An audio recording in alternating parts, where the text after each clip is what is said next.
Pemirsa, setelah menempuh perjalanan panjang, relawan WNI di Gaza, Palestina Muhammad Hussein tiba di tanah air. Ia dan keluarganya berhasil keluar dari Gaza di tengah serangan Israel yang semakin parah.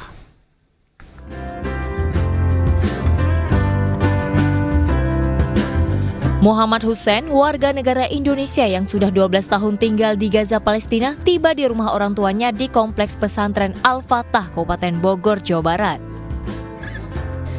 Didampingi ibunya, Hussein bersama keluarga besarnya langsung menyantap makanan khas Sunda yang selalu ia rindukan selama dalam perantauan. Seperti halnya, lalapan dan pete yang sama sekali tidak pernah ia jumpai di Gaza selama 12 tahun. Pria kelahiran Bogor ini mengaku sangat lega setelah berhasil keluar dari Gaza bersama keluarganya yang merupakan warga Palestina. Meski demikian, Hussein mengaku banyak kegiatan yang akan dilakukan di Indonesia dan akan kembali ke Palestina saat situasi sudah kondusif. Kita sejauh ini sudah banyak jadwal, sudah banyak panggilan untuk mengisi kajian-kajian di beberapa forum di masjid-masjid. Kemudian juga beberapa teman-teman influencer juga sudah mulai meminta kami untuk hadir di podcast mereka. Ya, dan saya selalu mengatakan bahwa saya pulang ke Indonesia ini bukan untuk istirahat. Ya, saya nggak akan istirahat. Saya berpulang tadi sore, tapi saya menerima berbagai wawancara karena memang sudah ada masukan dari tim saya, udah istirahat dulu 3 hari, nggak usah terima apa-apa. Tapi saya bilang, gimana saya bisa istirahat sementara saudara saya di sana sedang berjuang. Nah, maka saya akan meneruskan perjuangan saya di Indonesia dengan cara saya. Hussein merupakan salah seorang warga negara Indonesia di Gaza yang aktif sebagai relawan kemanusiaan. Sejak tahun 2011 silam, Hussein berangkat ke Gaza sebagai relawan untuk Rumah Sakit Indonesia di sana. Dari Kabupaten Bogor, Cahaya Supriyatna, Ayunus melaporkan. Perjalanan pulang Hussein bukan tanpa masalah. Hussein baru bisa dievakuasi kembali ke Indonesia setelah beberapa kali gagal. Hussein pun membagikan pengalamannya selama proses evakuasi bersama keluarga hingga bisa keluar dengan selamat dari Gaza, Palestina. Berikut informasinya. Ini percobaan terakhir kami menembus pintu perbatasan Rafah. Ini yang keempat kali. Dan ya Allah, kami meninggalkan Gaza dengan kondisi hati yang sakit. Ya, tadi pagi sebuah rudal dari jet tempur Israel itu nggak kurang dari 1 ton beratnya itu. Ya teman-teman, kita sudah sampai di border Rafah. Kalau kemarin kita sampai dengan cuaca yang cerah, sekarang sudah terlihat mendung ya. Ya Allah, ini khawatir kalau termalam hujan, kasihan para pengungsi. Sekarang kita akan naik bis menuju ke Rafah, Mesir. Imigrasi Mesir sudah melintasi Rafah, Gaza, dan kita juga sudah bertemu dengan delegasi KBRI Kairo. Insya Allah semua berjalan lancar. Saya mengucapkan terima kasih kepada teman-teman semua atas doanya dan dukungannya. Semoga kita selamat sampai Indonesia.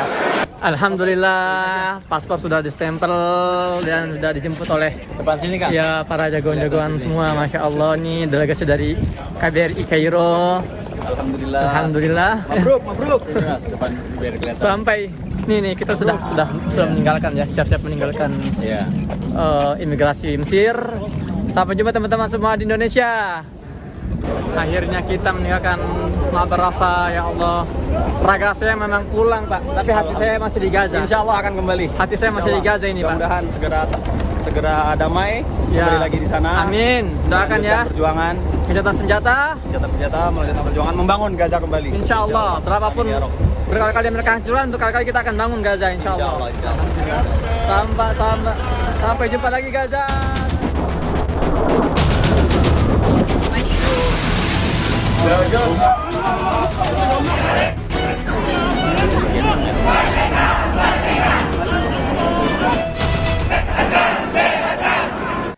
Iya, ada yang menarik saat konser Coldplay berlangsung Rabu malam. Vokalis Coldplay, Chris Martin, melontarkan pantun pinjam dulu 100 kepada penonton yang hadir. Hari Selasa, ujian fisika, yang belajar dia lulus.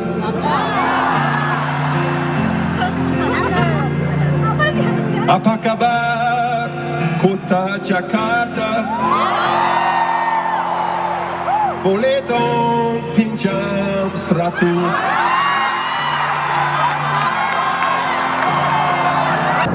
Ujian fisika. Di Jakarta, vokalis Coldplay Chris Martin unjuk kebolehan berpantun menggunakan bahasa Indonesia. Aksi pantun Chris Martin di konser ini langsung disambut riuh sorakan dan tepuk tangan penonton. Dalam pantun itu, Chris Martin menggunakan kata-kata candaan yang tengah viral di Indonesia, yaitu pinjam dulu 100.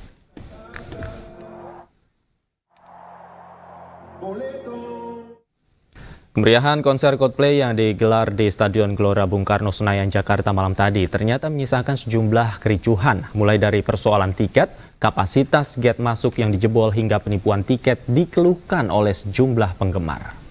Ngemis, ya kita disuruh ngemis duit kita sendiri. Mas 4 juta loh mas. Kayak gini nih perilakunya nih. Kayak tiket ratusan ribu, apa bedanya? Mas pembeli adalah raja.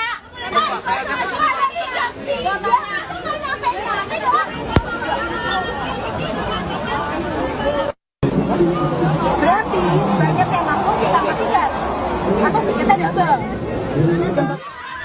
Beginilah kekacauan yang dikeluhkan sejumlah penggemar Coldplay tadi malam. Ya, kemeriahan konser Coldplay yang digelar di Stadion Gelora Bung Karno Senayan, Jakarta ternyata menyisakan sejumlah kericuhan. Banyak kekacauan di konser bertajuk Music of the Spheres World Tour tersebut. Hal ini diungkapkan dalam media sosial. Beberapa orang mengaku telah membeli tiket asli, namun tiket tersebut tidak bisa dipindai atau di-scan.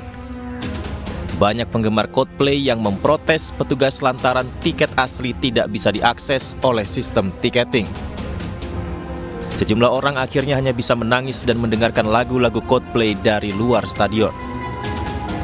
Kekacauan lainnya terjadi ketika ratusan penonton berusaha menjebol pagar pembatas di salah satu pintu GBK. Dalam video yang tersebar di media sosial itu, situasi membuat petugas kewalahan. Bahkan disebut-sebut banyak penonton yang masuk tanpa tiket. Kekacauan lainnya juga terjadi saat beberapa penonton dilarang masuk ke area konser karena tidak memiliki wristband. Padahal, hal itu disebabkan oleh panitia tiketing yang mengumumkan bahwa wristband sudah habis. Kekacauan-kekacauan ini semakin dilengkapi dengan adanya dugaan penipuan pembelian tiket Coldplay. Sejumlah penggemar mendatangi sentra pelayanan kepolisian Polres Metro Jakarta Pusat. Mereka merasa tertipu dengan oknum penjual tiket. Modus yang dilakukan pelaku yakni menjanjikan dapat menyediakan tiket semua kelas untuk para korban. Namun hingga hari H konser akan digelar, pelaku tak kunjung memberikan tiket yang dijanjikan. Tak tanggung-tanggung, pelaku berhasil mengantongi uang pesanan sebanyak 400 tiket dengan total mencapai 1,3 miliar rupiah. Juga telah menerima laporan beberapa masyarakat terkait dengan penipuan dari tiket Coldplay ini. Kurang lebih sekitar kerugian 1,3 miliar dengan menjanjikan sekitar 400 tiket. Saat ini masih kami lakukan penyelidikan dan penyidikan maupun upaya lainnya agar yang bersangkutan itu bisa mengembalikan uang tiket apabila memang tidak dapat. Pelaku kini telah diamankan dan tengah menjalani pemeriksaan. Pihaknya juga masih berupaya meminta pelaku agar dapat mengembalikan uang hasil praktek penipuan itu kepada para korban. Dari Jakarta, Rani Sanjaya, iNews melaporkan.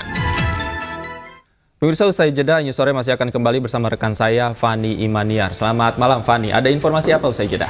Selamat malam, Davi. Kita hari ini nanti akan mengupdate perkembangan terkait dengan kabar mengenai 4 penerbang TNI AU yang dikabarkan gugur dalam kecelakaan pesawat di Pasuruan, Jawa Timur. News Sore akan segera kembali.